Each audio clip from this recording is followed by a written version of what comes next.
大家好，我是 Roland。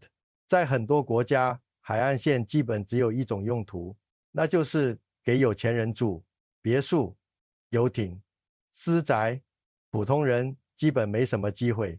但是呢，在新加坡，情况正在发生一件非常反直觉的事情，政府正在把 HDB 建到未来最值钱的南部黄金海岸线上。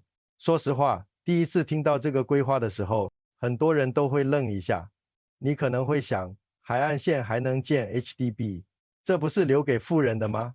今天这条视频，我们就用 GSW 加 HDB 这个案例拆给你看，新加坡到底是怎么设计一座城市的。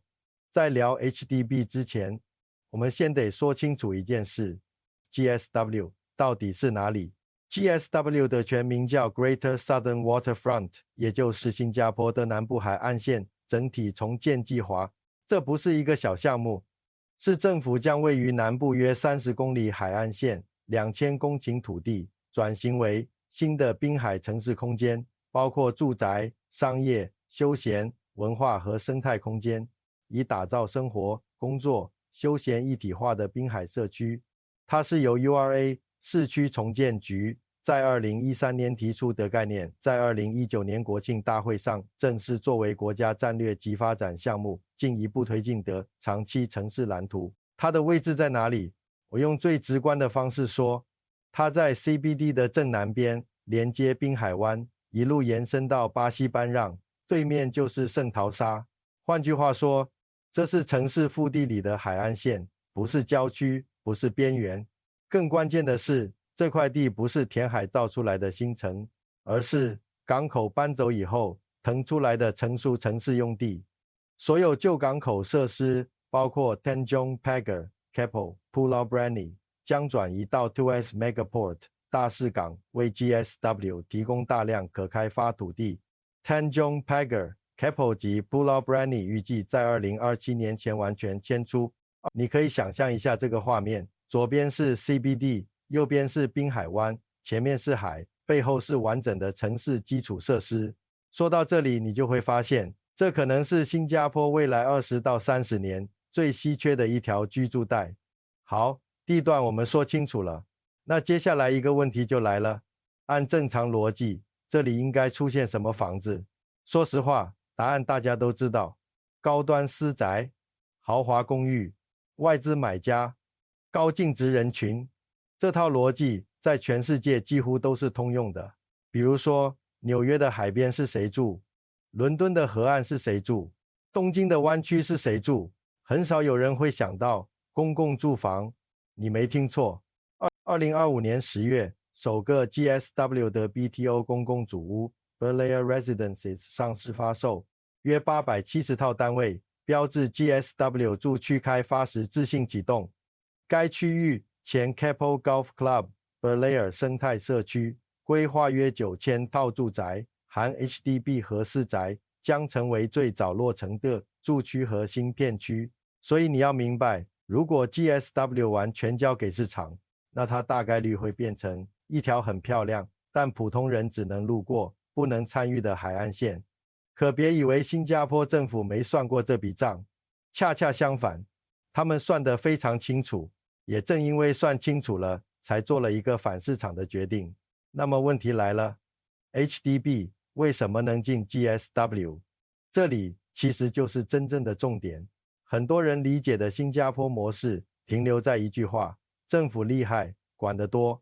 但更具体一点，新加坡模式的核心从来不是房价本身，而是城市结构不能失控。你可以这样理解，如果核心城市只剩下高收入人群，那社会的断层迟早会出现。所以呢，在 GSW 这样的地段，政府选择主动引入 HDB， 不是因为便宜，而是为了混合。混合什么？混合收入，混合阶层，混合人生阶段。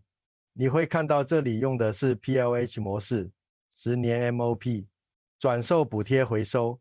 很多人一听就说限制好多，但换个角度想一想，这其实是一张进入城市核心的门票。你牺牲的是短期流动性，换来的是长期位置。一句话说，这是准入，不是福利。那接下来，我们站在一个更现实的角度，年轻人住进 GSW 意味着什么？想象一下这个场景，你下班不是从 CBD 挤1小时地铁回睡城，而是15分钟回到一条真正的城市海岸线，楼下是公园，是步道，是社区空间，不是纯住宅区。你会发现，你不只是住在新加坡，而是在参与新加坡。这也是为什么政府一定要把年轻人放在这种位置，不是因为他们有钱，而是因为城市未来要靠他们运转。说到这里，你可能会想，那我愿不愿意用10年换这样的生活方式？这个问题，每个人答案都不一样。如果你追求的是短期套利、高流动性、快速换房，那说实话，这里可能并不适合你。但如果你是长期规划、稳定家庭，想留在城市核心，那这套设计本来就是为你准备的。要注意的是，新加坡模式从来不承诺人人暴富，它只承诺一件事：普通人不被挤出城市。所以呢，我们回到最开始那个问题，新加坡黄金海岸为什么还能建 HDB？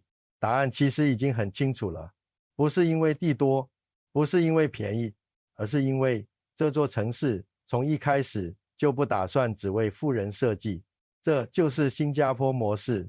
如果你觉得这个案例让你重新理解了城市规划和普通人的关系，欢迎你把这条视频分享给身边关心新加坡的人，也欢迎你在评论区告诉我，如果是你，你愿不愿意用流动性换一次进入城市核心的机会？如果你喜欢这种从制度角度讲清楚新加坡的内容，记得点赞、订阅我们的频道。我们下期继续聊新加坡。